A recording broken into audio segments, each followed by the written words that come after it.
আপনি কি কখনো এমন অনুভব করেছেন, নামাজ পড়তে দাঁড়ালেন, হঠাৎ মাথার অদ্ভুত চিন্তা আসতে শুরু করলো।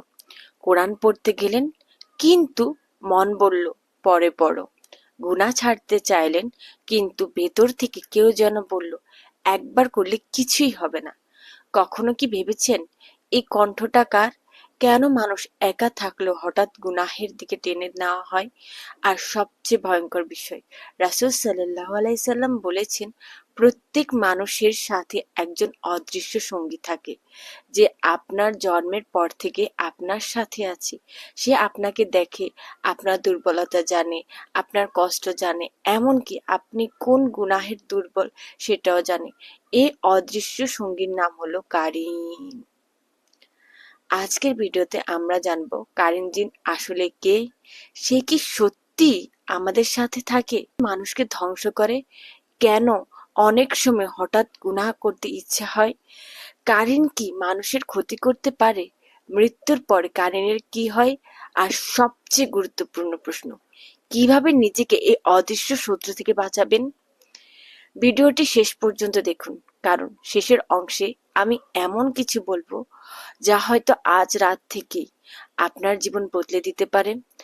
আর সম্পূর্ণ ভিডিও দেখলে আপনি সবগুলো প্রশ্নের উত্তর সুন্দর মতোই পাবেন। তাহলে চলুন শুরু করে যান।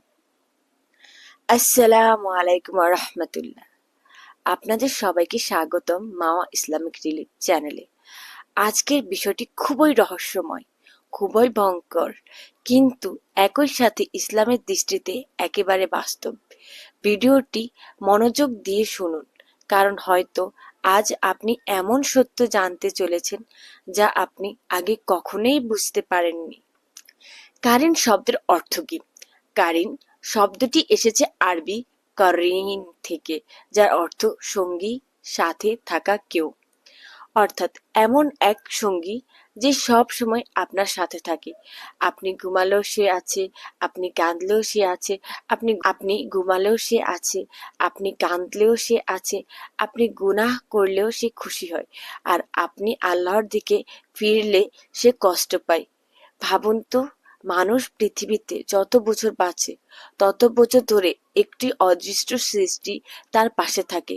কিন্তু প্রশ্ন হলো, এই কারিন কি শুধুই গল্প, নাকি সত্যি এর অস্তিত্ব আছে?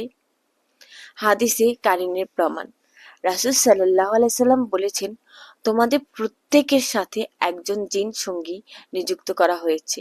সাহাবীরা জিজ্ঞেস করলেন, হে আল্লাহ, রাসূল সাল্লাল্লাহু আলাইহি সাল্লাম, আপনার সাথেও?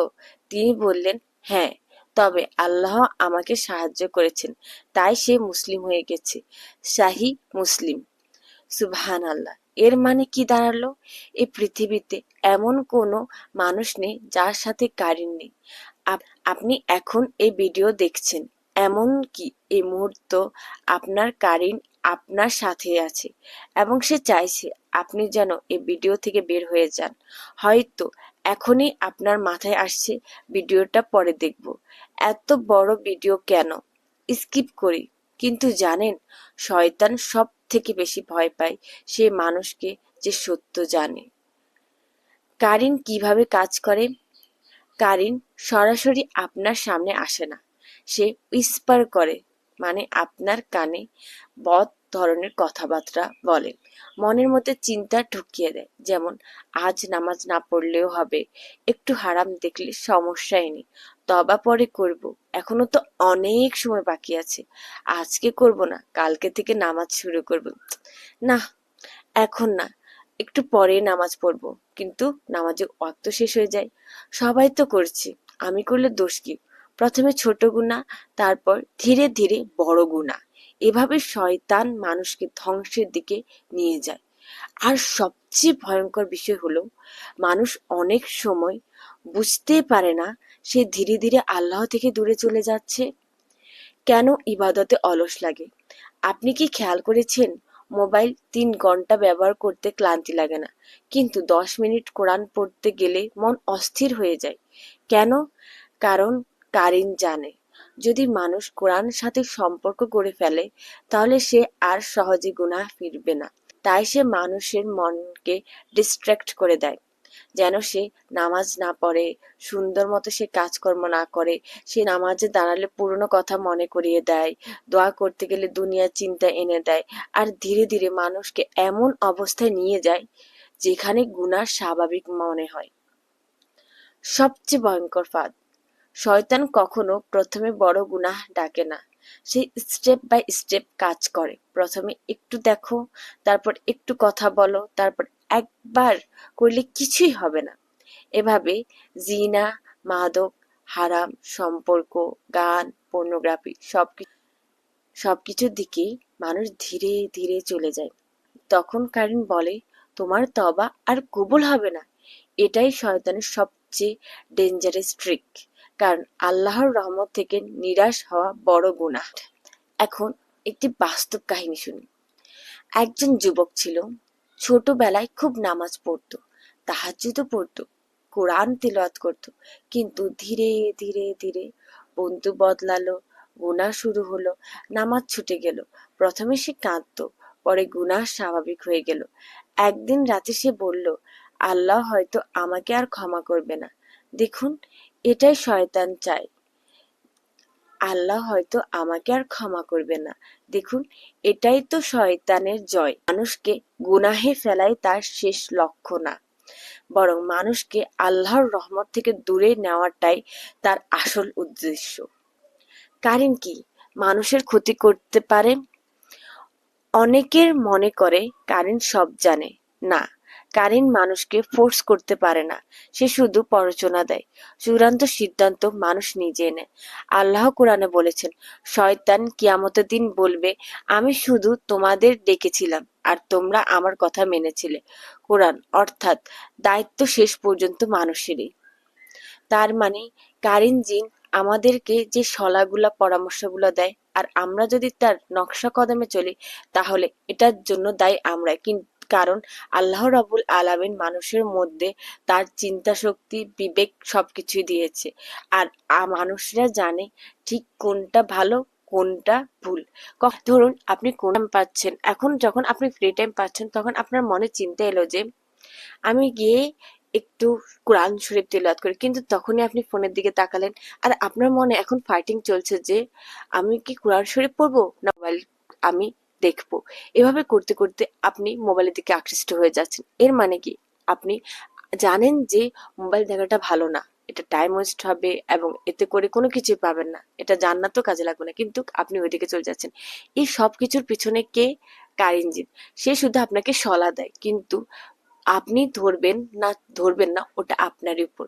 যেমন ধরুন, কোন একজন টিচার আমাকে বলছে যে তুমি অনেক ভালো শিক্ষার্থী, তুমি ভবিষ্যতে একজন ডক্টর হতে পারবে, কিন্তু তুমি জানো তুমি ডক্টর হতে চাও না, তুমি অন্য কিছু হতে চাও। ঠিক তেমনি শুধু কারেন্ট জিন আমাদেরকে বলে যে তুমি এই কাজটা করো, কোনো সমস্যা নেই, সামান্য একটু, কিন্তু আপনি জানেন কোনটা আপনার জন্য সঠিক আর কোনটা আপনার জন্য ভুল। আর এভাবে আমরা কারেন্ট জিনের যে সাজিশ, যে চক্রান্ত, ওটার মধ্যে আমরা ফেঁসে যাই। এই গল্প তাই বোঝা যায় সর্বশেষ দায়িত্ব আমাদেরই, কারণ সিদ্ধান্ত আমাদেরকে নেওয়া লাগে। আমরাই সিদ্ধান্ত নিই যে কোনটা আমাদের জন্য ভালো আর কোনটা খারাপ। এই জন্য সবকিছুর জন্য মানুষই কিয়ামতের দিন আল্লাহ রাব্বুল আলামিনের সামনে দাঁড়িয়ে থাকবে। আর শয়তানও তখনও বলবে যে আমি তো শুধুমাত্র তোমাদের ডেকেছিলাম, সব দোষ তো তোমাদের, তোমরা কেন আমার নকশা কদমে চলেছো, তোমরা কেন আমার কথা শুনেছো, তোমরা কেন আমার কথা শুনে তোমরা নামাজের ওয়াক্ত ঢিলে করেছো, তারপর তোমরা নামাজ কাজা করেছো, তারপর তোমরা নামাজ পড়া বন্ধ করেছো, তোমরা হারাম কাজে লিপ্ত হয়েছিলে, তোমরা কাউকে ঠকিয়েছিলে। সবকিছুর জন্য দায়িত্ব তোমাদের, আমাদের না। আমি তো শুধুমাত্র একটা কথা যুক্তি দিয়েছি তোমাদেরকে, কিন্তু সবকিছুর জন্য তুমিই দায়ী। তখন কি করবেন আপনি? আর কি করার আছে? এটাই হচ্ছে কারেনজিনের সবচেয়ে বড় চক্রান্ত। মৃত্যুর সময় কি হয় ভাবুন তো।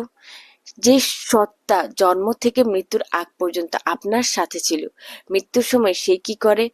অনেক আলেম বলেন মৃত্যুর আগ মুহূর্তে শয়তান মানুষকে ঈমান থেকে সরানোর শেষ চেষ্টা করে।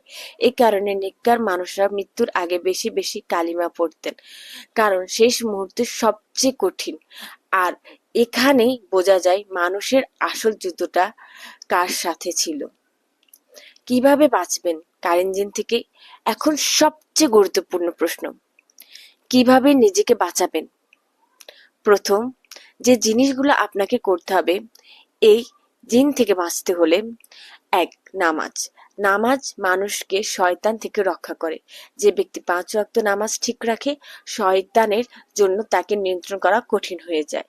২, আয়াতুল কুরসি। ঘুমানোর আগে আয়াতুল কুরসি পড়ুন। রাসূল সাল্লাল্লাহু আলাইহি ওয়াসাল্লাম বলেছেন, এটি পড়লে আল্লাহ একজন ফেরেশতা নিযুক্ত করেন। তাছাড়া আপনি ফজরের নামাজের সালাতের সাথে বা আপনি মাগরিবের সালাতের সাথে ২ বার আয়াতুল কুরসি পড়তে পারেন। ৩, সূরা ফালাক ও সূরা নাস। এগুলো প্রোটেকশন সূরা, শয়তানের কুমন্ত্রণা থেকে বাঁচার জন্য অসাধারণ। আর এই সূরার সাথে আপনি যদি আয়াতুল কুরসি পড়েন এবং সকালে এবং সন্ধ্যায় নামাজের সাথে পড়ে নেন তাহলে তার কথাই নেই। তবে একটু খেয়াল রাখবেন যেন আপনার সূরা এবং আয়াতুল কুরসি যেন সহি এবং শুদ্ধভাবে যেন হয়, এটাই আপনি একটু খেয়াল রাখবেন। নাম্বার ৪, জিকির। জিকির এমন একটা জিনিস যা আমাদের মনকে ক্লিন করে। আমাদের নবী সাল্লাল্লাহু আলাইহি ওয়াসাল্লাম বলেছে, সবকিছুই পরিষ্কার করার জন্য কোনো না কোনো জিনিস আছে। ঠিক তেমনি মন পরিষ্কার করার জন্য হচ্ছে জিকির। তার মানে হচ্ছে যে মনের ডিটারজেন্ট হচ্ছে জিকির। যে ব্যক্তি বেশি থেকে বেশি জিকির করবে, শয়তান তার থেকে বেশি দূরে যাবে আর তার মন অধিক পরিমাণ পরিষ্কার হবে। আর সে শয়তানের দুর্বলতা আর প্ররোচনায় পড়বে না। আর একই সাথে যে ঘরে জিকির হয় সেই ঘরে শয়তান দুর্বল হয়ে যায়। ৫, গুনাহ থেকে দ্রুত তওবা। শয়তান চায় আপনি তওবা ডিলে করুন, কিন্তু আপনি যত দ্রুত তওবা করবেন ততই দ্রুত আল্লাহর রহমত ফিরে পাবেন। তাই শয়তান আমাদের মনে ঢালে যে তুমি তো এখন অনেক গুনাহ করে ফেলেছো, তোমাকে আল্লাহ রাব্বুল আলামিন মাফ করবে না। তোমার লজ্জা পাওয়া উচিত। তুমি কোন মুখে আল্লাহর সামনে দাঁড়াবে? তুমি এত গুনাহ করার পরে তুমি পুরো দিন স্ক্রল করো, মোবাইল দেখো, শর্টস দেখো, গান দেখো, ডান্স দেখো।